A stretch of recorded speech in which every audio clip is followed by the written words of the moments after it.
नमस्कार, मैं हूँ नेहा सक्सेना और स्वागत है आपका मेरे चैनल में। आज हम देख रहे हैं गृह विज्ञान के बहुत ही सारे इम्पोर्टेंट प्रश्नोत्तर। इस वीडियो को स्टार्ट करने से पहले मैं आपसे रिक्वेस्ट करती हूँ कि अगर अभी तक आपने मेरे चैनल को सब्सक्राइब नहीं किया है तो तुरंत सब्सक्राइब कर दीजिए। और दूसरी इम्पॉर्टेंट बात यह है कि आप बेल का बटन दबाना बिल्कुल भी ना भूलें, ताकि जितने भी मैं वीडियो बनाऊँ उसका नोटिफिकेशन तुरंत आप तक पहुँच ही जाए फ्रेंड्स। और एक इम्पॉर्टेंट बात मैं आपसे बोलना चाहती हूँ कि इस वीडियो को एंड तक ज़रूर देखिएगा। एंड में मैं आपको बताऊँगी गृह विज्ञान के 2 ऐसे क्वेश्चंस जो आपको आपके बोर्ड पेपर में ज़रूर मिलेंगे। तो चलिए देखते हैं इन सारे क्वेश्चंस को अपन।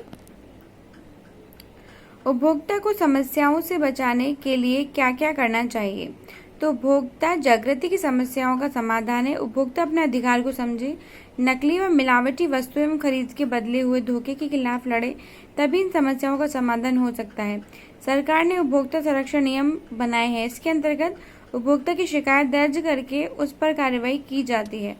फिर नेक्स्ट क्वेश्चन है, अर्थशास्त्र के आधार पर उपभोक्ता को परिभाषित कीजिए। तो सामान्य अर्थों में तो किसी भी वस्तु का उपभोग करने वाला व्यक्ति उपभोक्ता कहलाता है, किंतु आर्थिक दृष्टिकोण से उपभोक्ता से आशय उस व्यक्ति से है जो व्यक्ति वस्तुओं तथा सेवाओं को क्रय करने की क्षमता तथा इच्छा रखते हैं तथा वास्तविक एवं अंतिम रूप से वस्तु एवं सेवाओं का उपभोग अपनी संतुष्टि हेतु करता है। वस्तुओं के संदर्भ में उपभोक्ता किसी वस्तु को धन देकर क्रय करता है, किराए पर लेता है अथवा उधार लेता है, जैसे भोजन, फल, पुस्तकें, भवन आदि। निम्न श्रेणी के सामान से आप क्या समझते हैं? तो वस्तुओं का परीक्षण करना संभव कार्य नहीं है। यदि व्यापारी उच्च गुणवत्ता वाली वस्तु बताकर अपेक्षाकृत कम गुणवत्ता वाली वस्तु देता है तो यह निम्न श्रेणी का सामान कहलाता है। इन वस्तुओं का पता उपभोग के बाद ही चलता है। नेक्स्ट है, व्यापारी उपभोक्ता पर किस प्रकार दबाव डालते हैं? तो व्यापारी उपभोक्ता को मांगने पर दूसरी वस्तु न दिखाकर अपनी स्वार्थ पूर्ति हेतु किसी एक ही विशिष्ट ब्रांड की वस्तु खरीदने के लिए बाध्य करता है। जिन कंपनियों में उसे अधिक लाभांश देने का लालच होता है, व्यापारी उन्हीं वस्तुओं को खरीदने के लिए बाध्य करता है। नेक्स्ट क्वेश्चन है, उपभोक्ता शिक्षा से क्या अभिप्राय है? तो उपभोक्ता शिक्षा से अभिप्राय है किसी भी वस्तु अथवा सेवाओं के संदर्भ में उपभोक्ता को संपूर्ण आवश्यक ज्ञान प्राप्त होने से है, ताकि वह खरीदारी करते समय वस्तु या सेवा का उचित चयन कर सके तथा व्यय की गई राशि से प्राप्त वस्तु या सेवा द्वारा उसे अधिकतम संतोष प्राप्त हो। फिर नेक्स्ट क्वेश्चन है, उपभोक्ता संरक्षण अधिनियम 1986 क्या है? उपभोक्ता के हितों के लिए संरक्षण हेतु भारत सरकार द्वारा 1986 में उपभोक्ता संरक्षण अधिनियम 1986 लागू किया गया है। इसके अंतर्गत उपभोक्ता काउंसलर एवं अन्य उच्च अधिकारी नियुक्त किए गए हैं। उपभोक्ता संबंधी ठगी एवं जालसाजी के मामले को सुलझाने हेतु इस अधिनियम के अंतर्गत उपभोक्ता को निम्न अधिकार प्राप्त हैं।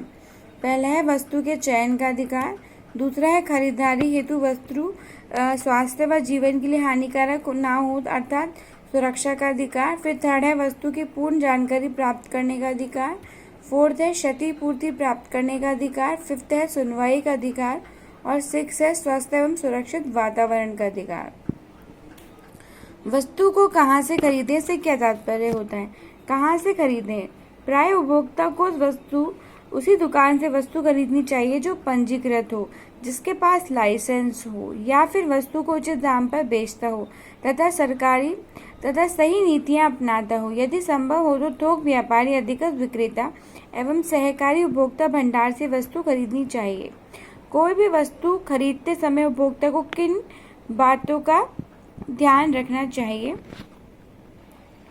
तो बच्चों, विज्ञापन में से जो भ्रमित होने की अपेक्षा स्वविवेक का सहारा ले, गारंटी वाली वस्तुओं को प्राथमिकता दें, वस्तु का मूल्य तथा गुण अनेक स्थानों तथा दुकानों से पता करके ही वस्तु खरीदें।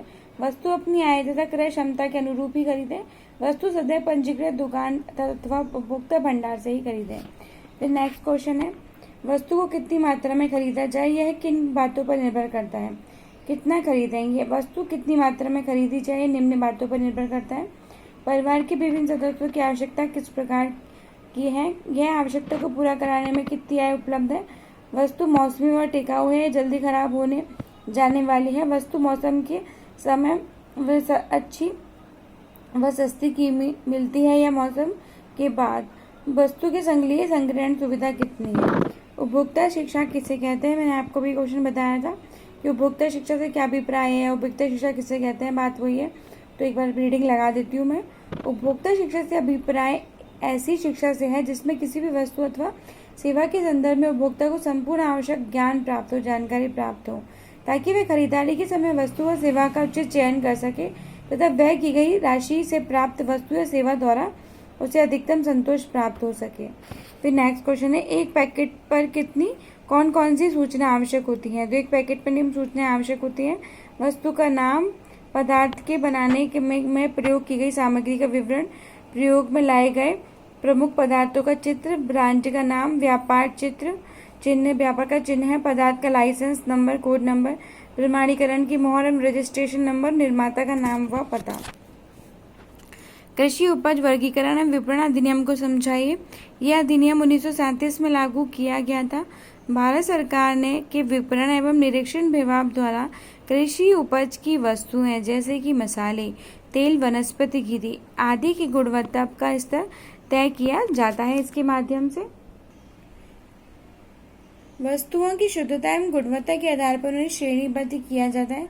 जिन व्यापारी को इस स्तर के उपयोग में लाने की अनुमति दी जाती है वे अपनी वस्तुओं तथा पैकिंग पर एक मार्क का प्रयोग करते हैं। खाद्यान्न मिलावट अधिनियम के द्वारा सरकार क्या कार्यवाही कर सकती है। यदि कोई भी भोज्य पदार्थ खाद्यान्न मिलावट अधिनियम 1954 के अंतर्गत बनाए गए स्तर के अनुरूप नहीं होता है तो सरकार निम्नलिखित कार्यवाही कर सकती है। मिलावट और गलत प्रस्तुतिकरण पर प्रतिबंध लगाना, उपभोक्ता के लिए शुद्ध खाद्य पदार्थों की व्यवस्था करना, उपभोक्ता को मिलावटी वस्तुओं को उपभोग से बचाना, खाद्य पदार्थों को न्यूनतम स्तर बनाए रखना। विद्युतीय उपकरण अधिनियम क्या है। विद्युत उपकरण यह निम्न स्तर के होते हैं जो दुर्घटना की संभावना बहुत बढ़ जाती है। इस बिंदु को ध्यान में रखते हुए उपभोक्ता संरक्षण हेतु विद्युतीय उपकरण अधिनियम लागू किया गया है। इसके अंतर्गत निर्माता ऐसे घरेलू विद्युत उपकरणों का निर्माण करता है, विक्रय अथवा वितरण नहीं कर सकते हैं जो मानक पूरे नहीं करते हैं। भार एवं माप अधिनियम को समझाइए। बच्चों एक बात मैं आपको बता देती हूँ, जितने भी आपको लग रहा है जैसे कि ये मैंने अभी बताया एक कृषि उपज वर्गीकरण विपणन अधिनियम, आपको पता भी नहीं चलेगा और ये टिप्पणी में क्वेश्चन बन के आपके सामने आ जाएगा तो उसके बारे में आएगा, आपको समझाना होगा तो आपको लिखना होगा। फिर अपना नेक्स्ट क्वेश्चन यहाँ पे बन गया खाद्यान्न मिलावट प्रतिबंध अधिनियम 1954, इसके बारे में समझाना है। ये भी एक टिप्पणी का क्वेश्चन है और वो सीधे भी दे सकता है। छोटे 2 नंबर में आपकी बार इस प्रकार के क्वेश्चन 100% आएंगे। आप चाहें तो पेपर वाले दिन खुद ही देख लेना, एज इट इज कोई सा भी क्वेश्चन आ जाएगा एक अधिनियम को समझाने पे। 2 नंबर का एक क्वेश्चन बनेगा आपकी बार बोर्ड के पेपर में। फिर ये बोल रहे हैं भार एवं माप अधिनियम, मतलब होता है वेट वाला। भार एवं माप अधिनियम 1956 तथा 1976 के अंतर्गत विभिन्न राज्यों में माप तोल के लिए प्रमाणित वजन तैयार किए गए हैं। व्यापारी को प्रमाणित वजन को ही काम में लेना चाहिए। इस अधिनियम में पत्थरों के बाट, सिक्कों आदि का प्रयोग अपराध है। प्रत्येक उत्पादक को अपने उत्पादन पर सही नाप तोल अंकित करना आवश्यक होता है। बाट माप में निम्न 3 अधिनियम होते हैं, बाट तथा माप अधिनियम, बाट तथा माप अधिनियम, पैकेज 1976, वस्तु अधिनियम 1977, बाट एवं माप अधिनियम 1985। भारतीय मानक ब्यूरो की वस्तुओं को प्रमाणीकरण की प्रक्रिया को संक्षेप में समझाइए। भारतीय मानक ब्यूरो विभिन्न प्रकार की वस्तुओं का स्तर क्या होना चाहिए, वस्तु उस स्तर की है या नहीं, इसकी जांच करता है। यह निर्धारित स्तर की वस्तुओं के लिए प्रमाणीकृत चिन्ह ISI प्रदान करता है। प्रमाणीकरण में संस्थान द्वारा वस्तु के गुण, विशेषता, उपयोगकर्ता की सुरक्षा, परीक्षण की विधि आदि का विशेष ध्यान रखा जाता है। बाजार या गोदाम में ऐसी वस्तु की समय समय पर निरीक्षकों द्वारा जांच की जाती है। शिकायत या दोष पाए जाने पर लाइसेंस रद्द कर दिया जाता है। फिर नेक्स्ट क्वेश्चन है उपभोक्ता अपनी शिकायत को कब दर्ज करवाता है। उपभोक्ता निम्न परिस्थितियों में शिकायत दर्ज करवाता है। व्यापारियों द्वारा नियंत्रित व्यापार नीति अपनाने अथवा उसके गलत व्यापार में घाटा होने पर, किसी वस्तु या सेवा के दोष पाए जाने पर, ऐसी स्थिति में जब व्यापारी आप में अधिकतम खुदरा मूल्य से ज़्यादा कीमत मांगे, उपभोक्ता वस्तु खरीदने में के ठीक 2 साल के अंदर शिकायत दर्ज करवा सकता है। फिर नेक्स्ट क्वेश्चन है, शिकायत दर्ज करवाने से पूर्व उपभोक्ता को क्या क्या आवश्यक कदम उठाए जाने चाहिए। उपभोक्ता को निम्न कदम उठाने चाहिए। पहला है, समस्त संबंधित दस्तावेज डॉक्यूमेंट जैसे दुकान का bill, guarantee card, warranty card, व्यापारी द्वारा किया गया पत्र का जवाब इत्यादि शिकायत की पुष्टि हेतु एकत्रित कर लें। एक बार व्यापारी को शिकायत की सूचना देने भेजें तथा उसके निवारण हेतु 15 दिन का समय दें। शिकायत में जितने विरोधी पक्षकार हैं उनकी शिकायत की प्रतियां अलग अलग से संलग्न करनी चाहिए।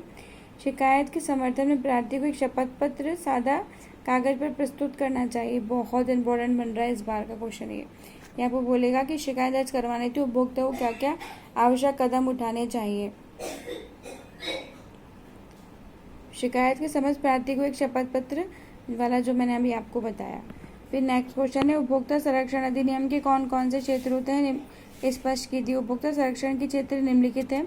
उपभोक्ता संरक्षण अधिनियम राज्य के सार्वजनिक या सरकारी सभी क्षेत्रों पर लागू होता है। यह अधिनियम सभी वस्तुओं और सेवाओं पर लागू होता है। केवल वही वस्तुओं का कर के अंतर्गत नहीं आती हैं जो उपभोक्ता को निःशुल्क प्राप्त होती हैं। यदि कोई व्यक्ति वस्तु को सेवा की दृष्टि से खरीदता है तो उस पर यह अधिनियम लागू नहीं होगा। फिर नेक्स्ट क्वेश्चन है, जिला मंच उपभोक्ता शिकायत के निस्तारण में क्या क्या निष्कर्ष निकाल सकता है। जिला मंच के निष्कर्ष। जिला मंच के प्रमुख निष्कर्ष निम्नलिखित हैं। माल के प्रयोगशाला द्वारा प्रकट की गई त्रुटि को दूर या पूरा करना, माल को उसी स्तर के नए माल में बदलना जो त्रुटि रहित हो, शिकायतकर्ता का मूल्य वापस करना, ऐसी रकम भी अदा करना जो विरोधी पक्ष की अपेक्षा के कारण उपभोक्ता द्वारा वहन की गई हो। फिर नेक्स्ट है, जिला मंच में निर्णय आदेश को न मानने पर विरोधी पक्ष को न्यायालय द्वारा सजा मिल जा सकती है या जुर्माना देना पड़ सकता है। उपभोक्ता के लिए चयन के अधिकार का क्या महत्व है। उपभोक्ता को यह अधिकार है कि वह विभिन्न प्रकार की व अच्छी किस्म की वस्तुओं को विभिन्न गुणवत्ता, मात्रा एवं सुविधाओं सहित उपलब्ध है उनमें से मनपसंद वस्तुएं खरीदें। यदि व्यापारी उपभोक्ता को अधिक लाभ वाली कुछ वस्तु दिखाकर उसके गुण अधिक बताता है तो उपभोक्ता को अपने अनुसार वस्तु का चयन करने का अधिकार है। फिर नेक्स्ट है, उद्योग प्रधान देशों में गृह विज्ञान विषय का क्या महत्व है। तो उद्योग प्रधान देशों में गृह विज्ञान का निम्न महत्व है। गृह विज्ञान विषय के अंतर्गत छात्र छात्राओं को व्यवस्था संबंधी ज्ञान दिशा दिया जाता है जिसके घर तथा उद्योगों में दूरगामी परिणाम प्राप्त होते हैं।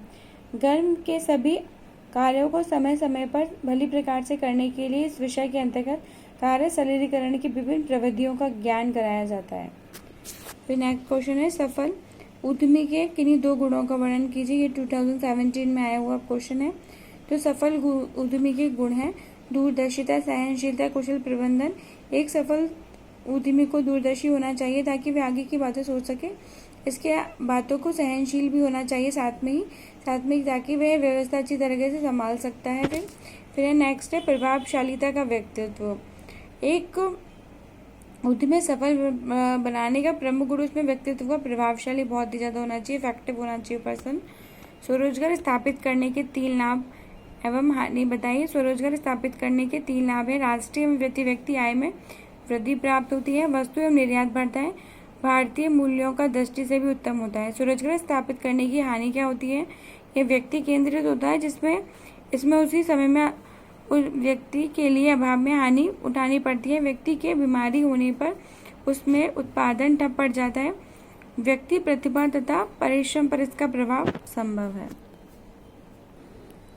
जैसा कि मैंने आपको बताया था, मैं आपको 2 क्वेश्चन बताऊंगी जो आपके एग्जाम में आ सकते हैं। अभी मैं सिर्फ क्वेश्चन नहीं बताऊंगी ताकि आप इसका आंसर ढूंढें। तो क्वेश्चन ऐसा आएगा आपका, डिजाइन के सिद्धांत को स्पष्ट कीजिए अथवा डिजाइन को परिभाषित कीजिए। वस्त्रों की रंगाई छपाई में डिजाइन के प्रमुख 4 सिद्धांतों का वर्णन कीजिए। अब आप कंफ्यूज हो जाएंगे, रंगाई और छपाई तो 11th में था मैडम, 12th में तो है ही नहीं। पर बच्चों 12th में ही है, क्योंकि वो पूछ रहा है डिजाइन के प्रमुख 4 सिद्धांतों का वर्णन कीजिए।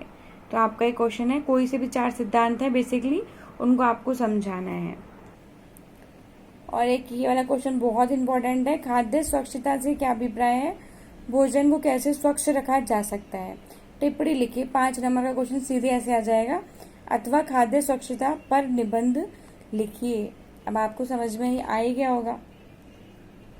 कि इन दोनों के बारे में आप मुझे कमेंट करके बताएंगे जैसा भी आपको इसका आंसर आता है। तो अब मिलते हैं नई वीडियो के साथ, और मैं लाती रहूँगी आपके लिए बहुत ही सारे important video question and answer के। Thank you so much.